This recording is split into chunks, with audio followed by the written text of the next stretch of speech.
Ketegangan yang telah lama membara memuncak pada awal Oktober setelah Beijing memperluas pembatasan ekspor logam tanah jarang sebagai respon terhadap keputusan Amerika Serikat menambah daftar perusahaan yang dilarang membeli teknologi asal negeri Paman Sam.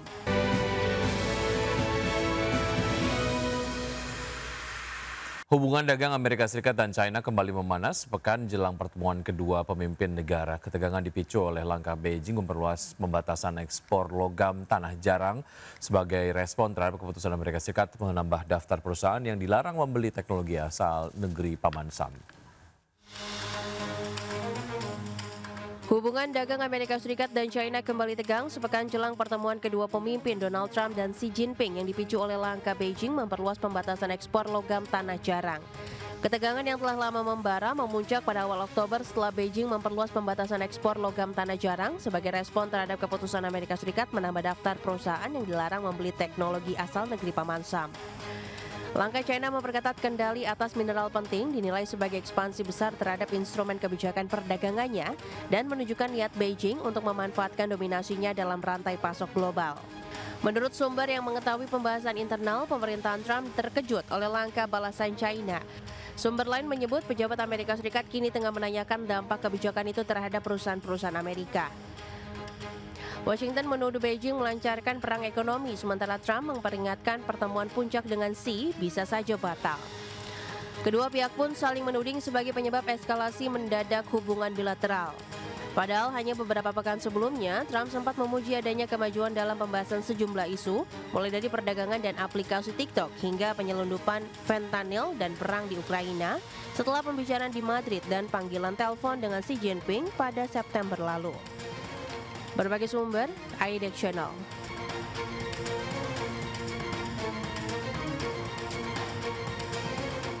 Harga minyak melambung lebih dari 5% pada perdagangan di hari Kamis ke level tertinggi dalam 2 pekan setelah Amerika Serikat menjatuhkan sanksi terhadap dua raksasa energi Rusia yakni Rosneft dan Lukoil dan sebagai respon atas perang yang masih berlanjut di Ukraina.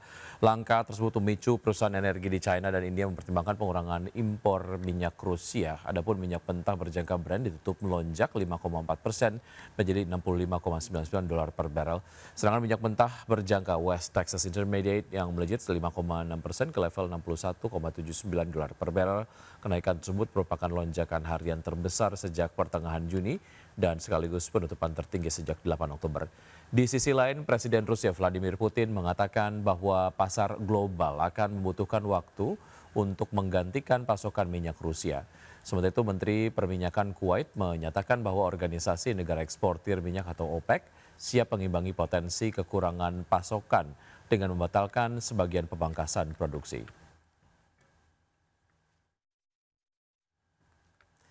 Selanjutnya dari bursa global, pemirsa, bursa Wall Street menguat pada perdagangan di hari Kamis di tengah kombinasi laporan keuangan perusahaan yang variatif dan beredanya ketegangan geopolitik setelah dikonfirmasi bahwa Presiden Donald Trump akan bertemu dengan Presiden China Xi Jinping pekan depan dalam rangka kunjungannya ke Asia. Kita lihat data selengkapnya pada penutupan perdagangan di hari Kamis. Indeks utama Wall Street kompak berakhir di zona hijau. Dow Jones Industrial Average menguat 0,31% ke level 46.734, S&P 500 meningkat 0,58% ke posisi 6.738,43, dan Nasdaq Composite yang menguat 0,89% ke 22.941. Dari bursa Eropa, pemirsa, bursa ekuitas Eropa yang menguat dan mencetak rekor tertinggi baru didorong lonjakan saham energi setelah Amerika Serikat menjatuhkan sanksi terhadap Rusia. Sementara investor juga mencermati laporan keuangan emiten KKP untuk menilai kondisi fundamental korporasi kawasan tersebut. Stoxx 600 ditutup naik 0,37% ke posisi 574,43. DAX Jerman menguat 0,23% ke level 24.207 dan indeks FTSE 100 Inggris meningkat 0,67% ke posisi 9.578.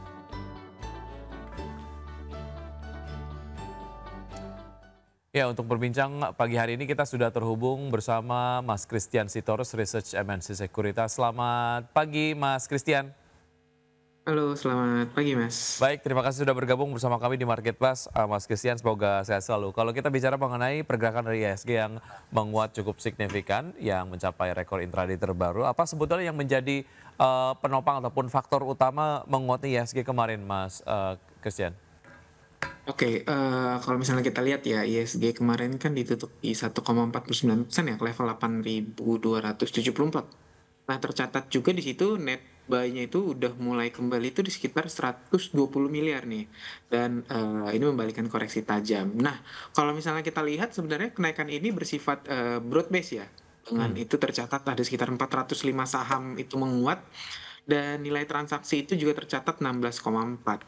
Nah, Hmm. ini menunjukkan adanya technical rebound nih disertai dengan akumulasi dari para investor baik itu retail dan juga institutional investor.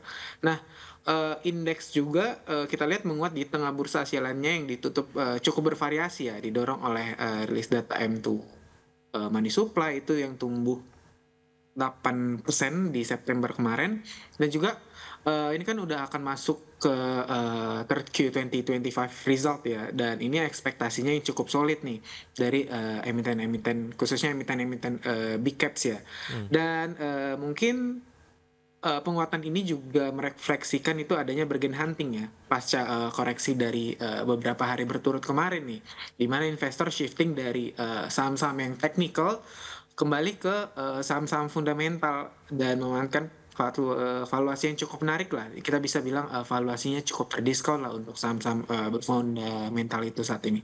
Oke, artinya memang ada beberapa faktor terkait dengan eksternal dan juga mengenai earning season ataupun mungkin laporan keuangan yang mungkin dinilai sebagai sebuah momentum yang nampaknya akan ada penguatan begitu ya, ataupun mungkin optimisme terkait dengan perbaikan kinerja dari emiten-emiten yang melantai di Bursa Efek Indonesia. Artinya possibility untuk window dressing sudah mulai terasa menurut Anda, Mas Christian, atau seperti apa? Oke, possibility untuk adanya window dressing untuk saat ini ya, untuk saat Hmm, ini itu masih belum cukup terasa sih oke.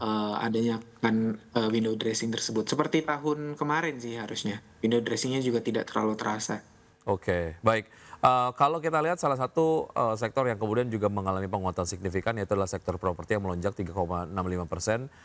Bagaimana Anda melihat penguatan ini? Apakah penguatan ini memang lebih disebabkan oleh stimulus pemerintah atau sebetulnya ada indikator lain yang dilihat oleh investor? Oke, kalau misalnya kita lihat sektor properti kan salah satu nyumbang penguatan IHSG ya. Ini sebenarnya dipicu dari kebijakan pemerintah yang mana memperpanjang dari insentif PPNBTP itu untuk pembelian rumah dan juga ada wacana pelonggaran dari LTV atau loan to value-nya itu sekitar 100% yang kemungkinan akan diperpanjang hingga tahun depan, tahun Hmm, 2026.